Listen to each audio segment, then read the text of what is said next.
donde se encuentra el doctor Francisco Durán, director del Centro Nacional de Epidemiología del Ministerio de Salud Pública. Adelante. Buenos días. Desde la sede del Centro de Prensa Internacional del Ministerio de Relaciones Exteriores de la República de Cuba le damos la bienvenida e iniciamos así la conferencia de prensa del Ministerio de Salud Pública sobre la actualización de la situación epidemiológica del país frente a la COVID-19. Nos acompaña, como ya es habitual, el doctor Francisco Durán García, director nacional de Epidemiología del MINSAP. Doctor, buenos días. Buenos días a ustedes y a los televidentes que nos escuchan todos los días, ¿no? Bueno, vamos a hacer una actualización de lo que está aconteciendo en el mundo, en Cuba, y algunas preguntas que se han hecho por los medios de información, pero además las personas escriben buscando esclarecimiento de algunos aspectos, incluso técnicos, que realmente hay sus interrogantes, ¿no? Primero el mundo, ¿no? Ya desde hace varios días, hace 2 días, 182 países tienen casos de COVID. Prácticamente tenemos 2 millones de personas afectadas, 1.734.735.000 casos confirmados, 81.709 más que el día de ayer. Solo en un día ese número de afectados, de confirmados, y todavía más importante, en un solo día, 6.104 fallecidos, para un total de 108.192 como tal. Esto da una letalidad de un 6,2% de fallecidos contra el número de afectados. Reportan transmisión 179 países, el 98,3%. La región de las Américas también incrementa el número de casos confirmados a 614.674 casos, ya representa el 35,4% del total de los reportados en el mundo, y 23.826 fallecidos para una letalidad de 3,9%. Se recibieron 4 viajeros, todos tripulantes extranjeros, y se mantienen en Cuba un total de 12.474 personas, de las cuales 5.409 son extranjeros y emigrados 7.064. En casas de arrendamiento se mantienen 969 personas y el mayor número en Santiago de Cuba, municipio Plaza, Centro Habana y Playa de la provincia de La Habana.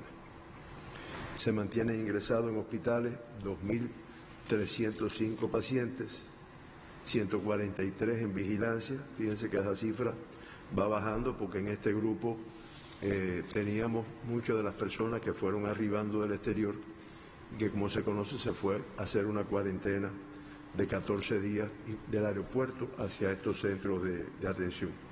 No obstante, se mantiene un número y vamos a mantener, porque siempre se ponen en vigilancia otros grupos de riesgo. 1.580 sospechosos y 582 confirmados. Y en la atención primaria de salud se mantienen en vigilancia 8.360 personas.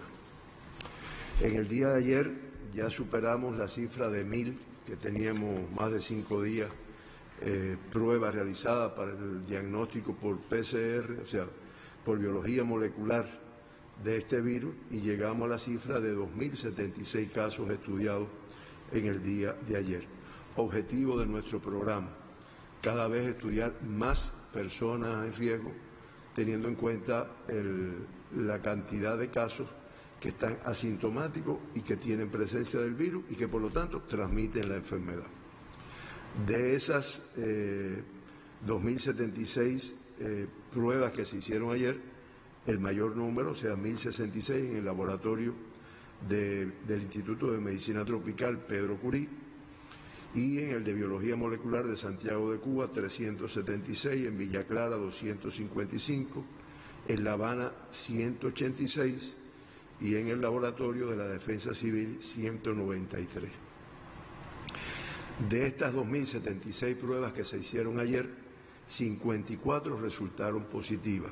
Estamos hablando del 2,7% de las pruebas que hicimos resultaron positivas, por ciento similar a días anteriores. Porque la población también se preocupa, oiga, pero va subiendo, no, porque va en correspondencia con el número de pruebas y de todas formas sí significa que hay un número de personas que están infectadas en nuestro país. El país acumula un total de 17.133 pruebas realizadas hasta el día de hoy, hasta el día de ayer, perdón, de las cuales 726 fueron positivas, o sea, el 4,2% de las pruebas. Estos 57 nuevos casos confirmados fueron cubanos 56 y un extranjero procedente de Bolivia. Uno tiene fuente de infección en el extranjero, en España. 49 fueron contactos de casos confirmados aquí en nuestro país y en 7 no se precisa la fuente de infección. Se investiga, se busca, sobre todo para poder detectar personas que estén infectadas en estos momentos, pero hasta el momento no se tiene bien definida la fuente de infección. 35 de los 57 casos son femeninos, el 61,4%. Ayer predominaban los masculinos, hoy los femeninos, y el 38,5% son del sexo masculino. El 63,1%, fíjense la cifra, de los casos positivos fueron asintomáticos. No tenían síntomas ninguno de la enfermedad. Si no hubiera sido porque estaban en un grupo de riesgo, eran contacto de algún caso que se confirmó o eran contacto de alguna de los controles de foco que estamos haciendo o de riesgo por alguna causa, esos casos hubieran seguido en la comunidad con el riesgo de su salud, que creo que es lo más importante, pero además de eso con el riesgo para la comunidad de seguir transmitiendo el virus. De ahí la importancia de ser muy riguroso en las acciones de control, sobre todo el control de foco, que a veces la población no entiende por qué, si yo no tengo nada, si sencillamente soy contacto de una persona que fue confirmada, pero no tengo nada, me tienen que aislar en ese momento. Miren el universo que está saliendo de personas asintomáticas. Los grupos de edades más afectadas son los menores de 40 años, total de 17, de 40 a 60, 14 personas, lo que representan el 29,8% y el 24,5% respectivamente. Las provincias más representativas, o sea que mayor número tienen de los confirmados en el día de ayer, son Holguín con 17, La Habana con 15, Villa Clara y el municipio especial Isla de la Juventud con 8 cada uno. De los 726 personas, pacientes diagnosticadas con la enfermedad, 568 presentan una evolución clínica estable, se reportan 21 fallecidos, hoy vamos a informar 3 fallecidos más en relación con el día de ayer, se evacuaron 2 que ya hemos hablado y se acumulan un total de 121 altas, 29 en el día como tal, lo cual evidencia que van evolucionan bien y se le hace el test, es negativo, se van de alta con una vigilancia 14 días más, restrictivo, y fíjense que estoy hablando de confirmados que se van, porque una de las interrogantes, no, ¿y por qué si yo no estoy confirmado me mantienen 14 días más después de dado el alta, de los 14 días? No, o sea, no tienes por qué estar 14 días más. Es el caso de los confirmados, los que tienen que estar 14 días más después de haberse hecho negativo como tal. Estos 21 fallecidos contra los 726 diagnosticados nos da una tasa de letalidad de un 2,9%.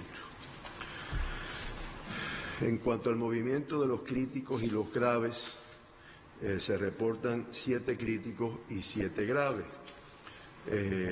En algunos casos, un paciente que estaba reportado de grave en el día de ayer pasó a cuidado, se mejoró, está en el hospital naval. Se incorporaron 2 pacientes que no estaban como graves a esta categoría por las manifestaciones que tienen, ambos del Hospital Militar de Holguín, y un paciente que estaba crítico pasó a grave aquí en el Hospital Dr. Luis Díaz Soto, el Naval.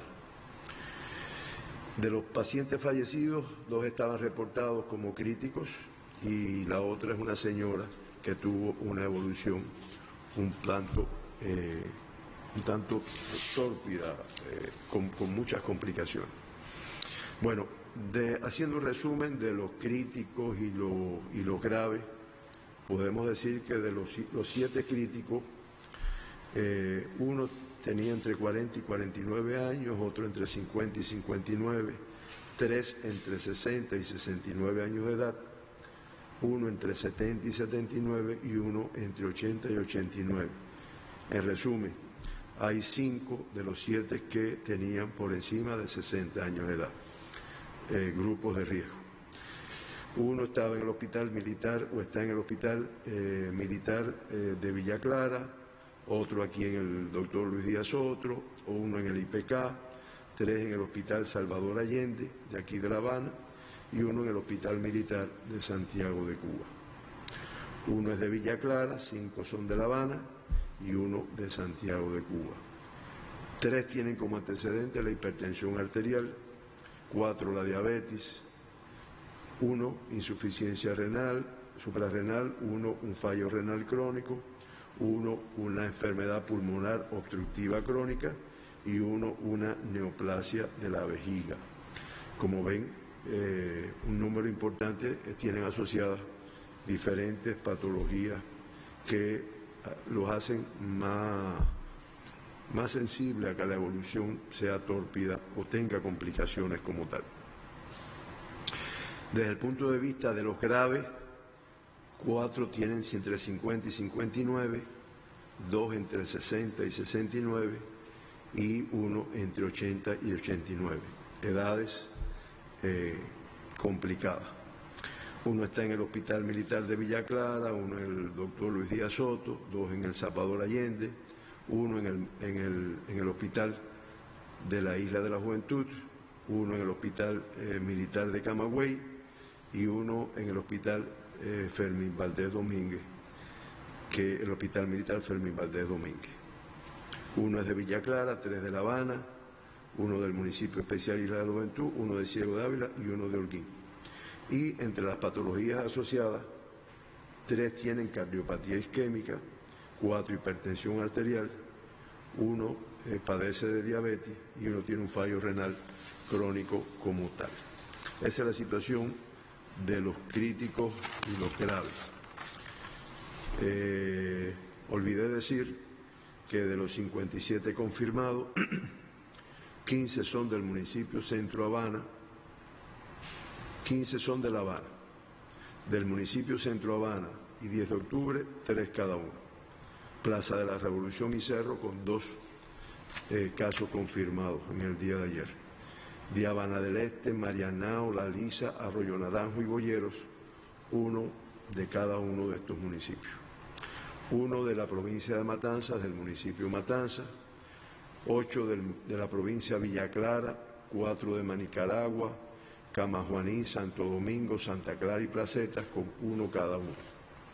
Ciego de Ávila, 1 del municipio Morón, Camagüey, 1 del municipio Camagüey, Holguín, 17 casos confirmados ayer, como habíamos dicho, del municipio Banes 11, de Holguín 3, de Jibara 2 y de Cacocún 1. 3 de la provincia de Santiago y del municipio del mismo nombre, Santiago de Cuba, 3 de la provincia de Guantánamo, del municipio Baracoa, y 8 del municipio especial Isla de la Juventud. Lo que lamentablemente tenemos que informar como fallecido, uno era el paciente de 62 años, cubano, del municipio Cárdenas, en la provincia de Matanzas, que tiene como antecedentes padecer de hipertensión arterial, que presentaba síntomas desde hacía varios días, estaba ingresado en el Hospital Militar de Matanzas, presentó complicaciones, estaba en terapia intensiva con reportado de crítico desde hace varios días y lamentablemente ayer falló con un cuadro de distrés respiratorio severo e inestabilidad hemodinámica. El otro es un paciente cubano de 83 años de edad que residía en España, que se encontraba en Cuba desde principios del mes de marzo, se encontraba ingresado en el IPK, tenía como antecedente una enfermedad pulmonar obstructiva crónica, ya estaba en el día 19 de su evolución, llevaba 14 días en terapia intensiva, se hizo todo lo posible, pero lamentablemente en el día de ayer tuvo un fallo múltiple de órganos que conllevaron al fallecimiento. Y la otra persona fallecida es una señora de 75 años, cubana, que residía en el municipio Cacocún de la provincia de Holguín, con antecedentes de hipertensión, que desde finales del mes de marzo tenía un cuadro respiratorio, se mantenía ingresada, tuvo una evolución, como yo dije al inicio, con un empeoramiento de su cuadro de distrés respiratorio, y en el día de ayer fallece en el hospital militar de la provincia, ¿no? Este caso, pues también era un caso que estaba confirmado como portador del COVID como tal. Este caso, reitero, estaba ingresado en el hospital militar de Holguín, se hicieron todas las maniobras y todos los tratamientos posibles, pero su evolución no permitió que se salvara como tal en este sentido. Yo quería, si ustedes me lo permiten, antes de pasar a las preguntas, ¿no?, referirme a dos cosas que la población nos ha insistido. Uno es con relación al periodo de transmisibilidad de esta enfermedad. El periodo de transmisibilidad es el periodo de tiempo desde que yo adquiero un agente patógeno, en este caso el virus. El momento en que yo lo adquiero y durante qué tiempo yo me mantengo transmitiendo ese virus como tal. Esto en esta enfermedad, que también no dejo de decir que es una enfermedad nueva para el mundo, que ahora es que se están escribiendo muchas de sus características, pues indiscutiblemente todavía hay diferentes opiniones. O sea, se plantea que desde antes de tener los primeros síntomas, o sea, en el periodo de incubación, ya hay personas que transmiten la enfermedad. Por lo tanto, todo parece indicar que el periodo de transmisibilidad comienza antes de que aparezcan los primeros síntomas. ¿Cuándo? No está muy bien definido. Ahora, después que yo lo adquiero, ya me lo diagnosticaron, ¿qué tiempo yo me mantengo eliminando el virus, contagiando con el virus? Bueno, nosotros no, el mundo, fíjense que se mantienen esas personas aisladas, ingresadas, primero para atenderle su salud y que no haga complicaciones, y segundo para evitar que se infecte. Y no se le da el alta hasta tanto la prueba se hace negativa. La prueba de PCR en tiempo real, que es una prueba muy sensible, muy específica. Entonces, ya cuando se hace negativa, pues ya se va a la comunidad también con un periodo de aislamiento, pero ya tiene menos posibilidades o no debe tener posibilidades de transmitir la enfermedad. Y usted dirá, oye, pero no está seguro. No, el problema es que por eso es que se queda 14 días en aislamiento en su casa, que es lo que insistimos con la población y su médico de familia lo vigila, para que ni salga ni reciba personas, hasta que esté transcurrido este periodo de tiempo como tal. Ahora, después, que es la otra pregunta que también nuestra población. Bueno, y después, si se vuelve a reinfectar, se ha reportado en el mundo personas que han sido negativas y después entonces la prueba ha sido positiva. Entonces, viene la duda que me perdonen, yo estuve hoy revisando varias literaturas y no acaba de dar una conclusión.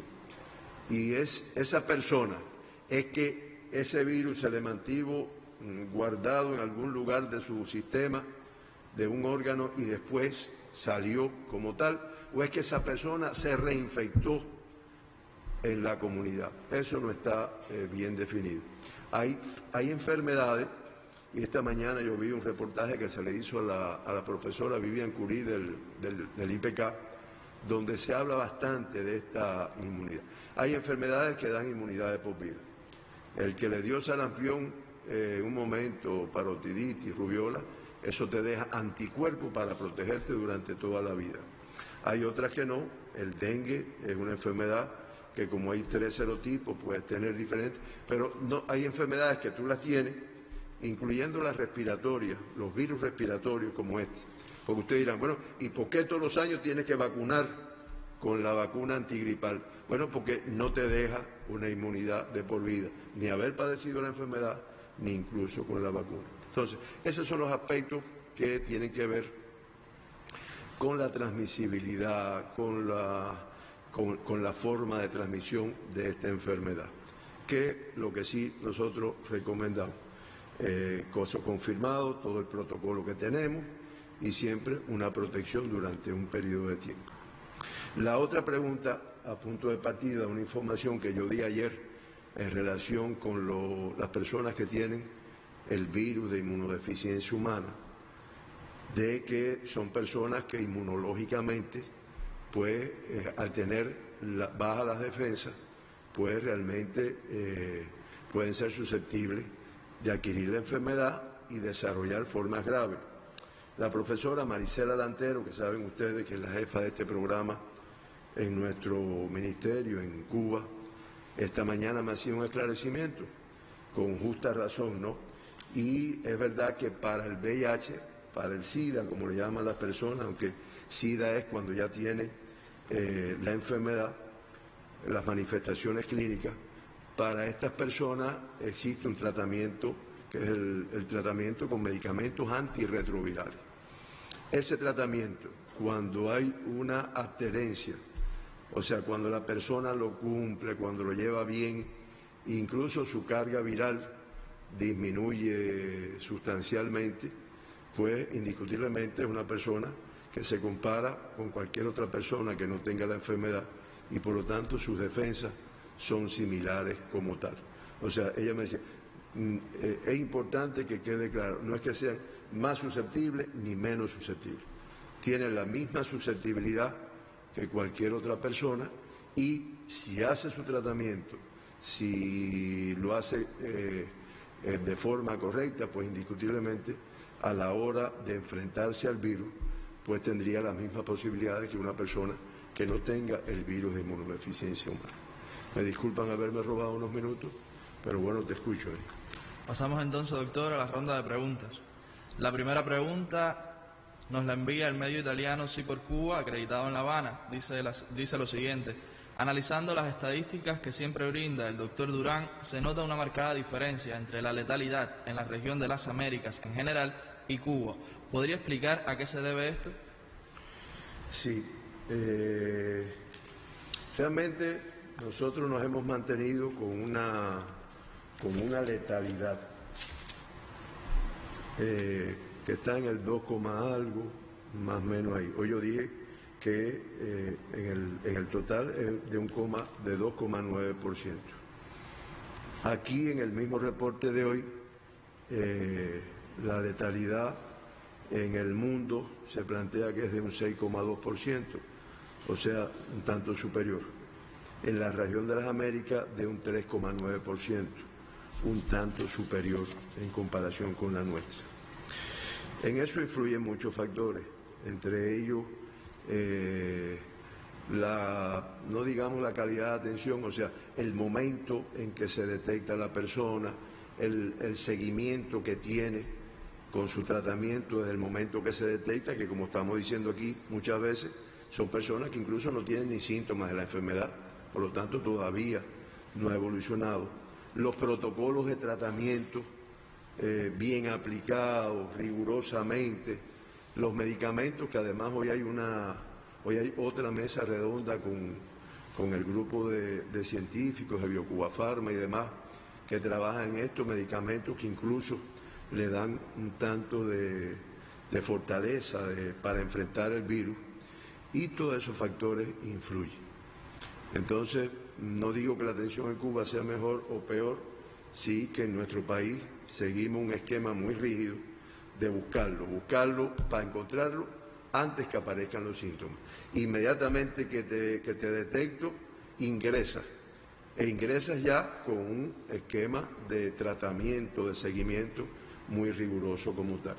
Sí es verdad que las enfermedades estas, que ya la población las maneja mucho, que son enfermedades crónicas no transmisibles generalmente, que las personas padecen antes de tener el virus, pues hacen que la evolución, a pesar del rigor, de la atención, pues lamentablemente lleve a un desenlace fatal. Creo que esos son los factores que pueden influir. Sin poner ejemplo, o sea, sin mencionar ningún lugar, pero a veces vemos las imágenes en la televisión de países donde están las personas esperando para que la atienda, personas que lamentablemente no pueden pagar un tratamiento y no se garantiza, hasta llegar a las imágenes todavía más tristes, más dolorosas, de personas muertas en la calle. Entonces, todo eso influye en la letalidad, como es natural, que no es el caso de Cuba. En Cuba, reitero, se detecta e inmediatamente se ingresa. No obstante, nosotros, a pesar de que es un poco más bajo, estamos insatisfechos. Tengo que decirlo, y nuestros científicos no paran de investigar qué cosas nuevas, de las experiencias, qué cosas se pueden hacer diferentes o qué esquemas de tratamiento pueden aparecer en el mundo y nosotros poderlos aplicar para que aún así cada vez tengamos una letalidad mucho menor que la que todavía tenemos en este momento. Doctor, terminamos así la ronda de preguntas. Si no tiene una última precisión. No, ahí, que no lo dijiste, pero hay algunas preguntas que tienen que ver con la mesa redonda que se va a tocar hoy en relación con la vacuna, que habló el doctor Illén, el director del Centro de Ingeniería Genética y Biotecnología de nuestro país, que nosotros de todas formas, ellos se lo vamos a plantear para que en la mesa redonda de hoy puedan transmitirlo como tal. Y perdónenme que yo me gusta ser muy respetuoso con la población. Ayer se plantearon algunas interrogantes en relación con las manifestaciones neurológicas o la afectación neurológica de esta enfermedad. Y sí existe una afectación, o sea, puede causar daño al sistema nervioso central de los casos infectados. Revisamos unos estudios que se han hecho en Beijing, en China, que se han hecho en Inglaterra como tal, y incluso se plantea que en algunos casos se ha aislado el virus del líquido cefalorraquídeo. Y como bien puede atacar muchos órganos, riñones, hígado, corazón, también puede atacar el sistema nervioso central. Hay veces que se manifiesta por una sintomatología, pero puede haber trastorno de la conciencia que hagan pensar al personal médico que esa persona tiene una afectación como tal. Ya se había descubierto anteriormente que los coronavirus que producen el síndrome agudo de respiratorio severo y el MERS también invadían el sistema nervioso de los pacientes, y también hemos visto muchas publicaciones recientemente que a veces este virus en relación con las manifestaciones nerviosas se asocia con cansancio, dolores musculares que pudieran tener alguna implicación. Hay también algo de manifestaciones como por ejemplo la presentación de la pérdida aguda del olfato o anosmia, o sea, pierden el olfato, que eso sería una manifestación o es una manifestación de afectación al sistema nervioso y que sí hemos visto publicado en algunos lugares que se ha visto presente en algunos de estos pacientes, incluso antes de que aparezcan los síntomas característicos de la enfermedad. Es lo que yo pudiera decir en relación con esto. Muchas gracias a ustedes, muchas gracias a los televidentes y hasta ahora nos debemos ver mañana nuevamente.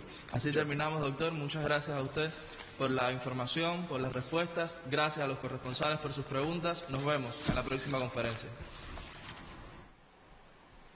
Veíamos la conferencia de prensa que ofrece el doctor Francisco Durán, director del Centro Nacional de Epidemiología del MinSat, que ofrece a diario la información actualizada en el país sobre la COVID-19. Hasta la fecha se reportan 57 nuevos casos positivos, de ellos 56 cubanos y uno procedente de Bolivia, para un acumulado de 726 pacientes contagiados en el país, de un total de 17.133 muestras realizadas. Se reportan 3 fallecidos, 7 en estado grave y 7 pacientes en estado crítico. En el día de ayer se dieron 29 altas médicas para un total de 121 hasta la fecha. Regresamos con más información en próximas emisiones del Sistema Informativo de la Televisión Cubana y en Canal Caribe. Usted recuerde adoptar todas las medidas orientadas por el Ministerio de Salud Pública para evitar el contagio del nuevo coronavirus en nuestro país. Buenos días.